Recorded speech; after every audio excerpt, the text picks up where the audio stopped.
Iniimbestigahan ngayon ang ilang proyekto ng DPWH sa Department of Public Works and Highways. Hindi na nga raw kasi maayos ang pagkakagawa ng mga proyekto, questionable pa ang ilang kontrata ng ahensya.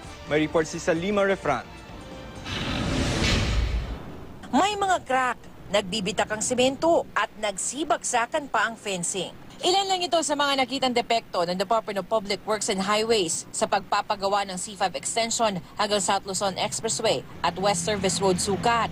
Sa pagsisiyasat ng Commission on Audit, hindi na nga raw maayos ang pagkakagawa ng proyekto. May mga question pa sa ilang kontrata. Sa normal po na proseso, hindi po tayo makakakuha ng bidding documents kung hindi ka muna nagbayad. Pero dito po lumalabas na nakakuha ng bidding documents, nakapag-submit nga po ng bidding documents, maski hindi pa nagbabayad. So again, it is a red flag as far as we're concerned.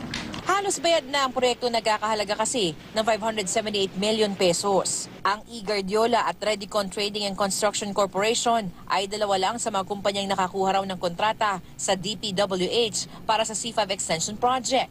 Tinawagan ng GMA News sa mga kumpanya, pero bukas pa raw available ang mga tagapagsalita nila para magbigay ng pahayag.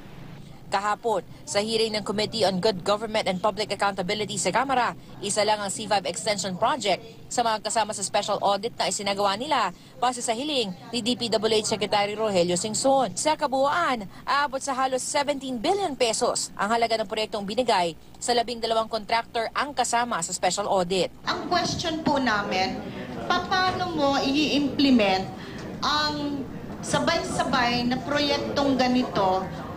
Iisang set ng tao ang ginagamit mo. Nagpalabas na ng Notice of Disallowance ang COA para sa 184 million pesos sa halaga ng mga proyektong ito.